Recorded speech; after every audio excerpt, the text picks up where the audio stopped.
lá, estava cheio de as pessoas que estavam em volta ali, tudo, as entouragens, assessorias e tudo. E aí fomos para uma sala, aí eu me sentei numa cadeira, estava muito baixa, sabe? Aí, nessa época, eu ficava trabalhando, cantando várias músicas, de toda a música brasileira, eu gostava muito de cantar coisas de Gonzaguinha, assim. Parece que ele era um rapaz muito bem comportado. Nessa época a gente ouvia tudo, né? Mercedes Sosa, e aí tinha todo o pessoal humilde, do Clube da Esquina, uma época muito rica, Violeta Parra, Victor Jarra, aquela coisa toda. Mas o Maxim, meu marido, tinha um acervo, como tem até hoje, de toda a música, todas aquelas bandas, todas aquelas coisas, porque eu saí daqui e tô sabendo só dos Beatles.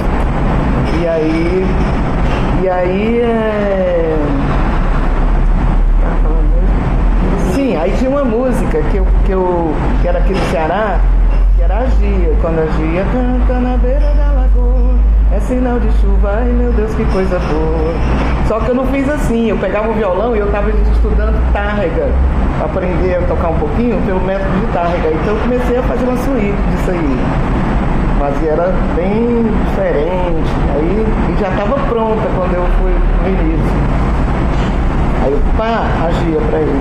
Porque normalmente outra cantora ia cantar a música dele, mostrar que eu sabia a música dele, eu sabia. Eu vivia lendo as poesias dele aqui com a minha amiga Isaac, e já estava até iniciando meus uísques, aqui em Fortaleza mesmo, entendeu? Ouvindo Quarteto em Si, Toquinho Vinícius, Maria Creuza, já era uma onda. Só que eu não sabia que realmente eu ia me encontrar com ele assim um dia de cara a cara, né? E aí, quando eu cheguei pra ele, eu cantei a Gia. Aí, quando eu fui começar, eu não conseguia. Não saía a voz. Aí ele disse assim, muito generoso, ele disse: ó, fulano, pega um banquinho pra bichinha, que o diafragmazinho dela tá preso. Aí ela vai cantar melhor. Aí isso me relaxou. Enquanto parou, veio um banco maior, me sentei. Aí eu disse, agora não tem mais jeito, agora a voz tem que sair. Eu cantei. Aí ele amou, ficou apaixonado pela música, todo mundo que chegava. Aí eu passei a frequentar. Toda semana eu ia lá, e chegava pessoas, assim, os amigos deles e tudo. E aí ele dizia, canta aqui, bichinha, canta aqui pra ele ouvir aquela musiquinha da Gia. Aí eu ficava cantando, ele ficava querendo que eu cantasse a música da Gia o tempo todo. Aí eu ficava cantando a música da Gia, que o pessoal adorava, tudo, sabe? E aí isso foi. Aí um dia, não sei o que eles articularam, eles queriam que eu fizesse a abertura de um show da Maísa na igrejinha. Era um lugar que tinha sido uma igrejinha que virou um restaurante, um bar noturno, no Bexiga. Aí nós fomos de tarde, quem dirigia era o maestro Júlio Medalha, que estava casado até com ela na época. Aí o Júlio começou comigo e tudo, era um octeto, e quis me ouvir, e eles me levaram. Lá vai Vinícius, Fagner, o Toquinho não foi nessa. Aí de tardezinha, a igrejinha fechada só pra eles, aí eu lá, né, a Maísa ainda não tinha chegado, aí eles tomando lá aquele whiskinho e tudo. E aí eu lá, toda me tremendo, cantando lá pra mostrar pra eles. Quando eu tô cantando, ela entra, ela abre a porta assim, ai meu Deus, ela submetida a um teste desse, né? Aí, quando eu sentei na mesa e terminei, cara, eu dei um jeito de alinhavar e terminar rápido, porque eu não posso mais cantar, eu tô com vergonha demais. Né? O Vinícius já tô acostumado, agora entra a Maísa. Aí eu fui pra mesa, aí ela falou um negócio bem bacana no meu ouvido. E aí ficou aquela festa, no início sempre foi uma festa. Aí ali, aquela coisa, aí bichinha, quer ir pra Argentina comigo? Aí eu disse, eu acho, isso é papo de mesa, de uísque, na manhã nem se lembra esse negócio desse. Aí aí eu acho que ele teve que viajar, não sei o que foi, ou o Fagner viajou, aí eu não fui mais lá, porque eu ia sempre junto com o Fagner. Aí ele adorava conversar com o Fagner, nessas tiradas rápidas do Fagner, ele amava. Ele dizia pra mim, ele é muito bom, assim, gosto de provocar ele, que ele manda rápido. Aí eu digo, ali não tem papo na língua. Eu gostava da espirituosidade do Fagner, de como o Fagner falava, eu respondia Respondia na lata, né? A presença de espírito dele de responder ali. Aí eu... Acabou não dando certo o negócio da igrejinha, porque a Marisa entrou em atrito com os donos da casa, saiu na porrada, foi um negócio muito doido que aconteceu lá. Teve estilo. Aí não teve mais o negócio, né? Mas aí, depois disso, me liga o Belchior, que o Fagner não estava lá. E o Bel me liga e disse: Amelinha, o Vinícius quer falar contigo, hein? Então querendo te levar para Punta del Este, que não era Argentina, a Argentina era só depois. Punta del Este. E disse para você ligar para ele. Eu digo: meu Deus. Aí eu tomei uns 3 banhos, porque minha tia me ensinou isso. Quando você estava nervosa, tomar um banho, depois tomar outro, na mesma hora. Aí eu fiquei: meu Deus, aí eu liguei. Aí quando eu liguei, era verdade, né? Sim, porque você vai a Lídia, eu entrei em contato com a Lídia, acho que era Lídia ou Lídia, que ela vai não vai dar um banho de loja, ela vai te produzir para você viajar, no negócio pode providenciar, nessa época eu tinha passaporte, pode providenciar passaporte, não sei o quê. Aí eu comecei a ir para lá, comecei a ir ensaiar com eles as músicas deles, e aí eu falei: Vina, aí dá pra eu cantar uma... Aí eu já tava bem íntimo. Ele disse: dá pra cantar uma musiquinha aqui da minha terra? Ele disse: sim, você vai cantar a Gia? Eu digo: não, eu quero cantar mais outras. Aí disse: pode, bichinho, fica à vontade. Aí eu cantei 8 músicas no meio do show dele. Só repertório cearense? Só eu cantei a Gia, cantei João Donato, eu me lembro, vou falar assim que eu me lembro, memoriou. Cantei Dominguinhos e Anastácia, né? Eu não me lembro, mas... cantei Elomar, que eu cantava as 2 músicas do Elomar, que foi uma baiana amiga minha que passou essa música pra mim, lá em São Paulo, que eram os refúgios que eu ia com o Maxim, e a gente ia pra casa desse professor de arquitetura, e ela era uma professora sensacional, baiana, e que tinha as músicas do Elomar e muitas outras coisas daquela coleção Marcos Pereira, né? Então a gente ouvia muita coisa diferente, a gente passava as tardes sempre ouvindo coisas assim, não diferentes, né? E eram momentos difíceis, né? Década de 70 em São Paulo. Mas, e aí ele me deixou cantar, eu cantei as músicas, ele fazia um prólogo, ele sempre preocupadíssimo comigo. E aí tinha uma coisa da gente ir para tomar chá de tarde nos bosques de Punta del Este. A gente ia de bicicleta, ele ia de carro, aí ia tudo emparelhado assim junto, sabe? Foi assim, eu aprendi que fazer show também tem toda uma vivência, que você não fica só naquela coisa muito fria, de fazer o show, ir lá buscar o dinheiro, trazer um negócio muito frio. Então eu tinha uma vivência, que eu tinha amigos. Aí ali mesmo pintava um jornalismo, um bate-papo, entrevista, não sei o quê, mas também era uma coisa agradável, de amizade, em umas casas muito interessantes, assim, que tem lá em Punta del Este. Isso aí foi toda uma trilha para você, né, chegar no disco, né? Isso, foi a trilha e de comportamento também, filosófico também, de vida, né? E quando eu voltei, aí os compositores todos queriam me dar música, né? Aí eu tinha um aval do Vinícius, ele escreveu uma coisa muito bonita para mim, ele escreveu um release. E tem até eu já tinha colocado no disco Água e Luz, mas agora eu fiz questão de colocar no Janelas do Brasil, né? O texto, a parte do texto, que é bem bonita. E aí os compositores passaram a me dar músicas, eu me fortaleci com isso, porque aí eu disse: agora não tem jeito não, porque eu cantei 40 dias no Cassino de São Rafael, até então só cantava nos palcos de faculdade. E ainda mais a Melita Baltar, que tinha sido mulher, que era mulher do Astor Piazzolla, estava na plateia, vai falar comigo no camarim, sabe? Me dá força, isto tem que pegar, não sei o que, aquela coisa toda latina. E aí ela jogou umas flores vermelhas que eu tava na mão e disse: não fique com essa, fique com as brancas, não sei o quê. Aí hoje eu tava pensando: poxa, ela jogou fora as flores, as rosas de Santa Terezinha. E aí quando você chega no Frevo Mulher, que já é o seu segundo disco, né? Porque esse lance do Vinícius abre portas para facilitar até a ponte que o Fagner queria fazer quando ele...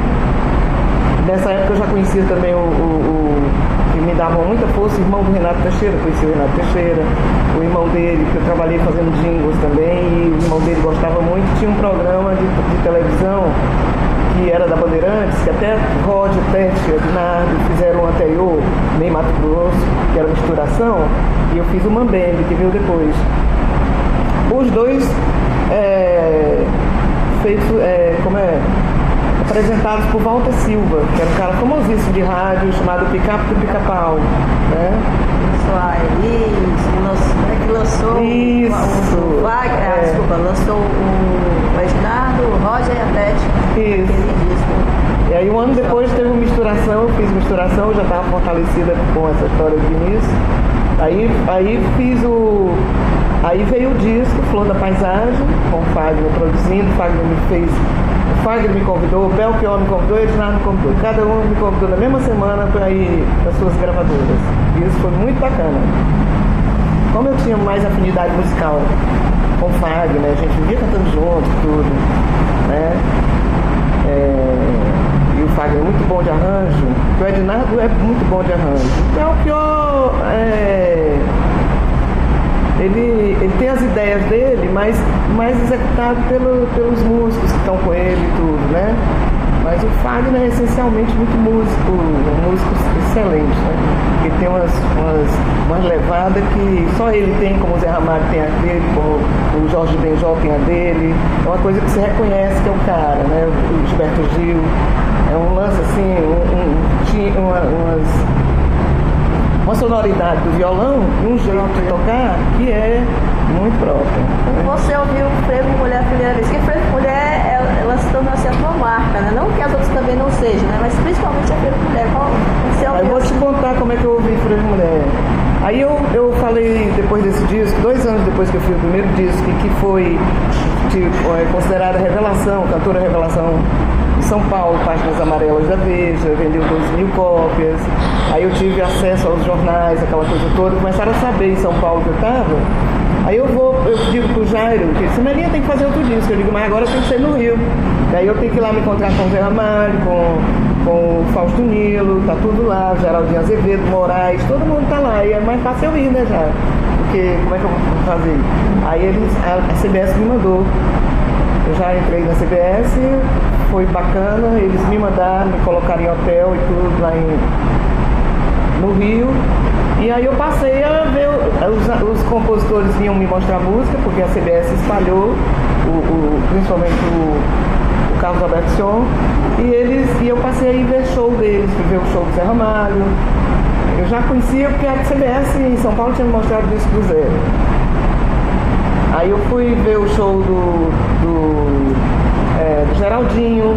Aí Geraldinho, quando tocou o Dia Branco, ainda nem tinha gravado no show, eu disse, eu vou gravar essa música. Ele disse, na hora, aí já me deu o Dia Branco. Aí eu lá no hotel com o Zé, e aí conversando com ele, sempre rolava uma coisa assim de eu estar no restaurante e ele chegar. Eu penso que ele avisava, pediu o médico para avisar ele, sabe? Que era para ele chegar no... Que era muita coincidência eu estar lá, que eu realmente quando chegava era coincidência, agora ele eu não sei. E aí aí ele fez 2, aí a gente ficou vivendo, conversando, aquela coisa toda. Ele vendo a situação, vendo os compositores todos chegando para mostrar a música.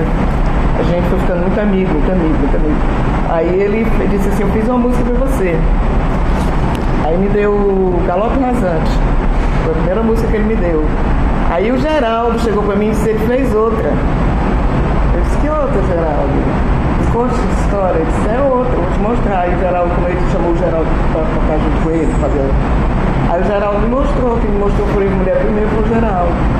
Aí o Geraldo pegou e me mostrou, aí disse assim, agora quando chegar, porque eles acham que você não vai querer cantar essa música por causa do clima do disco Flor da Paisagem. Aí eu disse, que nada, eu vou querer sim. Aí, e eu não estou no meio dessa história, que a história, eu achava essa coisa tem a ver comigo. Aí, quando um dia a gente tava junto e aí o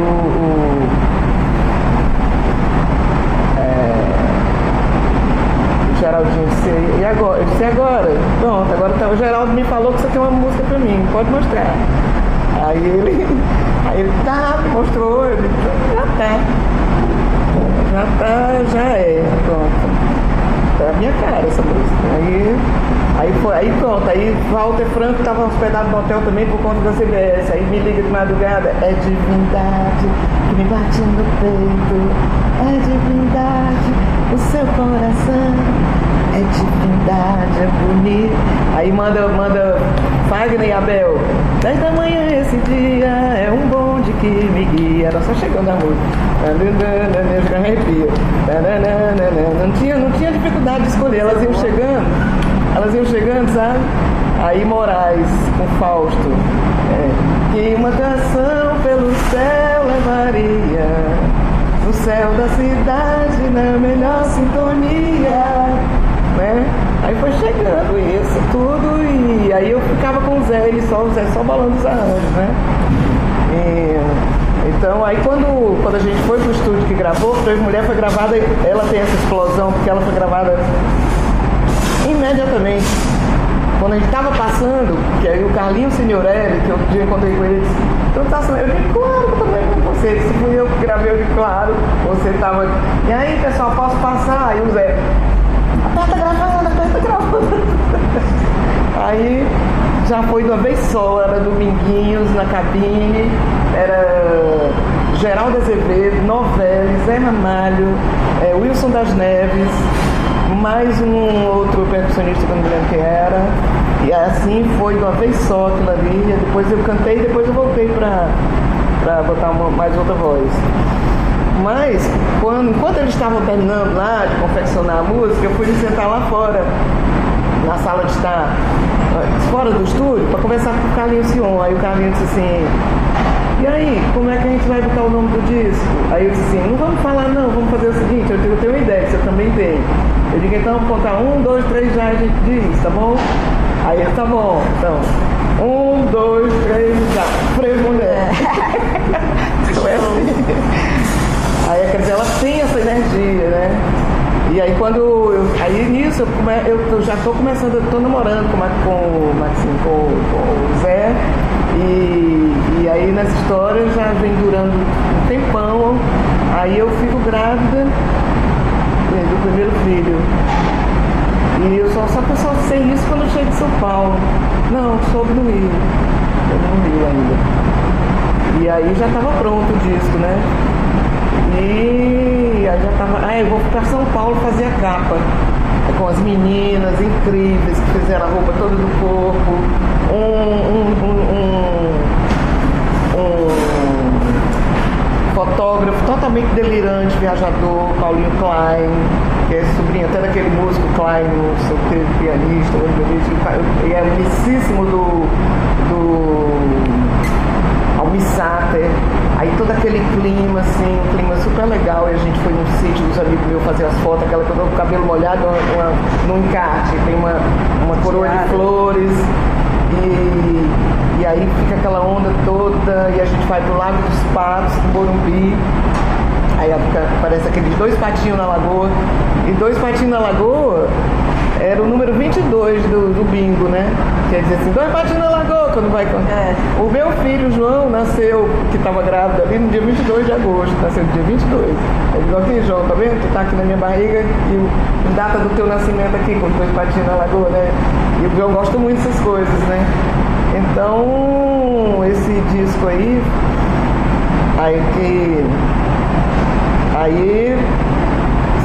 é o Paulinho, o que é que nós vamos escrever? Escreve aí, eu vou dizer. Este disco, aí tem lá, tanto que eu olhei para as rádios com o vinil, este disco foi feito em 78, gravado para ser lançado em 79 e acontecer além de 80. A música tá até hoje. Foi uma profecia. Que a música, ela tá eternizada, né? Ela, toda a roupagem que você colocar Frevo Mulher, ela cabe como uma luva, né? Tanto que é um frevo, mas se torna mais frevada ainda, né? Nas releituras. pode tacar, mas isso pode deixar ela totalmente rock and roll. E agora nas versões remix, já próprio Zé Pedro, né? O Zé Pedro fez em 2003 um remix comigo cantando. Ele fez em cima da minha voz. Você agora tá me lembrando de um grupo que eu esqueci o nome. Ele fez ele pegou a minha gravação e transformou ela em remix. Ele fez um remix, né? E a CBS em São Paulo eu fazia as capas e a CBS estava pensando, já estava começando a trabalhar, todo o departamento lá, Carlinhos Nogueira, a turma toda, e eu já com barrigão, foi bem depois da sorte. Aí eu estava começando a trabalhar e estavam tocando Coito das Araras, Cátia de França.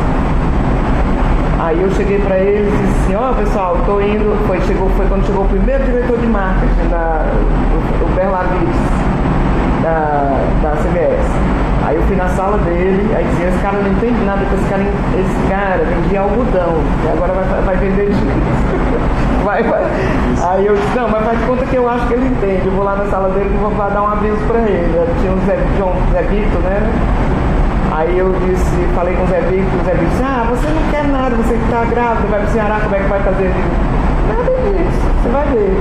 Aí eu fui na sala dele e disse, tô indo pro Ceará ter esse menino, mas breve eu estarei de volta e a música tá errada, hein? A música não é Coito das Araras, a música é Frevo Mulher. E o pessoal já tá todo sabendo lá do Carlinhos Nogueira, né? Isso mesmo, é Frevo Mulher, não sei o quê. Aí eu venho pra Fortaleza, porque eu tenho um filho com minha irmã é uma ginecologista obstetra, o sobrinho nasceu tudo com ela, os meus meninos lá, eu vinha pra cá ter os meninos, a doutora Norma Colares. Aí eu vim pra cá ter o João em agosto, né? Quer dizer, eu vim antes, em junho, por aí. Aí passa esses meses, quando chega o carnaval, que eu ligo a televisão, tá tocando na Bahia, Frevo Mulher, em cima do trio elétrico, que era até do Bel. Aí era o Bel cantando, era um outro, ele não era ainda Chiclete não, sabe? Era do Bel cantando, então... Aí eu digo, epa, preciso ir já pro Rio de novo. Aí volto e faço um Fantástico. Aí é aquele clipe que tem. Você deixou achei no YouTube. Marinha, e fora da Frevo Mulher também tem.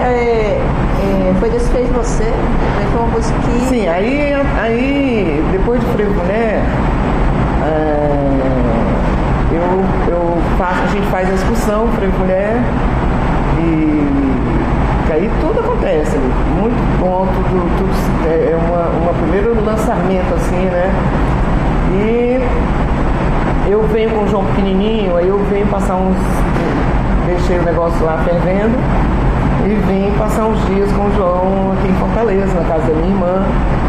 E nisso o Zé e esse homem ficam lá trabalhando as coisas, aí eles me ligam, que eles tinham ido a João Pessoa, eu tinha conversado com o Luiz Ramalho. Aí eles me ligam e dizem, tem uma música pra você no festival que vai haver agora, MPB 80. Aí eu disse, é mesmo? Eles, foi Deus, foi você. Eu digo, com certeza que essa é minha. O negócio falou em Deus, é comigo. Aí, pode deixar que agora eu já vou me organizar pra ir pra aí. Aí me organizei, fui pro Rio de novo. Aí já participei da primeira eliminatória, já passei, né? Porque quando eu estava ensaiando lá no Rio Centro, eu vi que o diretor, que era o Pelão, foi passando assim de longe, ele vinha entrando, na hora que eu estava cantando. Aí ele parou assim e ficou escutando. Aí depois que terminou, ele foi passando, arrodeou o senhor, disse, essa música é boa. Essa música promete. Aí eu fiquei toda feliz, mas fiquei na minha, né? Que eu digo, sei lá, se eu vou ser escolhida. Eu sei que eu tava lá atrás, assim, eu já tinha cantado, mas eu tava nem... Aí quando ficaram escolhendo as finalistas, quando eu vi, foi Deus que fez você, a Melinha, foi Deus que fez você, não acredito. Aí pronto, aí essa daí joga consagração total, tocando em todos os lugares. E os festivais antigos, AM, FM. Os festivais ao tempo eles tinham assim, um papel. Não, assim, ainda tem, né? Só que assim, antigamente, principalmente a grande mídia, né? tinha os festivais como assim, uma porta para levar, para aparecer, né, novos talentos. E hoje são os reality shows. Você acompanha isso? É porque os reality shows tem muita interferência, até de gente que não entende muito, que não respeita muito os conteúdos, e nem os artistas, né? Porque a televisão, ela foi feita para veicular. Ela não foi feita para ficar dando palpite na parte artística. Ou o produtor, por exemplo, ou um patrocinador. O patrocinador tem que patrocinar, eu já disse pro meu filho faz música. Depende do teu caminho que tu quer. Se tu quer fazer uma carreira sólida, o patrocinador tem que patrocinar a tua ideia. Você não tem que arranjar um cara que vai te patrocinar e ele querer inventar as coisas para você. Então, aqueles festivais, até a minha época, eram festivais mais livres, totalmente livres, que você chegava, eram escolhidas as músicas, mas eles não se interferiam. Gravadora dessa nossa turma de MPB não se interferia nos nossos conteúdos. A gente que fazia as capas, a gente que escolhia as capas, a gente que escolhia as músicas, né? E aí houve um retrocesso nesses aí, que eu calculo que isso eu atribuo isso a uma questão de dominação dos próprios meios de comunicação, para não deixar os artistas tão fazendo o que querem, e porque direciona, eu não acredito que seja muito inteligente isso, direciona para aquilo que eles querem, ou que acham que os patrocinadores querem. Então é uma coisa toda, além de não tem ineditismo, porque ficam e tem gravação e ficam mexendo muito na gravação, você não sabe se o cara canta mesmo, se não canta. Quando bota ao vivo, muitas vezes é um desastre para cantar.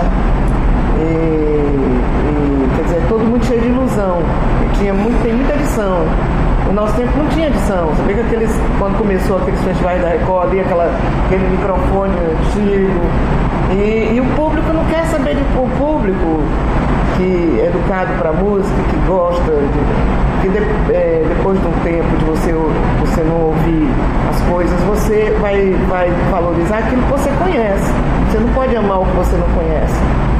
Então, se você não conhece, você não sabe como é que se dá as coisas. Mas dentro das famílias que educaram seus filhos, que tiveram essa felicidade de conhecer a música como ela é verdadeiramente, né, nos seus níveis mais profundos e nos seus conteúdos mais elaborados e formas de dizer também, faz com que exista um grande contingente de pessoas querendo isso, que está extrapolando toda essa questão de mídia. Isso não deu certo. E aí quando chegou a internet foi melhor ainda, porque aí abriu tudo, né? E você não fica sujeito a uma padronização. Então o que houve com os festivais foi isso, foi editar demais, banca examinadora se metendo em como o cara vai cantar. No festival ninguém vinha dizer como é que eu tinha que cantar. Simplesmente, se você já foi escolhido porque tem um talento e é um novo talento, tu tem que chegar e mostrar do jeito que você é. Chega a Melinha canta do jeito, tem Espíndola canta do outro. Como é a Sônia Pinheiro? Como é o nome dela? Leila Pinheiro. Chegou canta outra coisa completamente diferente, o outro canta outra coisa, o Gessé chegava, aí é uma riqueza, porque cada um traz. Você não pode botar dentro do liquidificador e todo mundo ser um professor com o mesmo cara. É tudo. O Zé Américo, que é um grande músico maranhense, que é um dos maiores arranjadores do Brasil, ele fez arranjo para todo mundo, mas trabalhou muito essencialmente com Elba. Ele é um cara que disse assim, sabe o que é? É porque é tudo professor do mesmo, né? Aprenderam música no mesmo canto, no mesmo, é tudo, às vezes o pessoal se parece porque, e parece que também o pessoal quer desvalorizar os méritos, quer desvalorizar as diferenças, os valores de cada um. Aí eu acho que tem uma certa inveja, um componente de inveja nisso, que não é bom que essa inveja seja disseminada na sociedade, porque cada pessoa tem o seu valor. Agora, é interessante que cada pessoa tenha a sua singularidade. Deus fez assim, Ele não fez as íris diferentes que você até vai utilizar como identificação e as impressões digitais, cada ser humano diferente. Então, as vozes, ela emocionam justamente porque elas são diferentes. A pessoa fica ouvindo o tempo todo. E o que está ocorrendo agora é que as pessoas se copiam demais. Falta originalidade, né? E a originalidade é emocionante, né? Tanto que quando surge algo um pouquinho diferente, aí já todo mundo fica louco. Porque é uma necessidade que se tem de fazer coisas, cada um faz do seu jeito. Você é a única, Jonas. Quem vai ter outra Jonas? Nunca.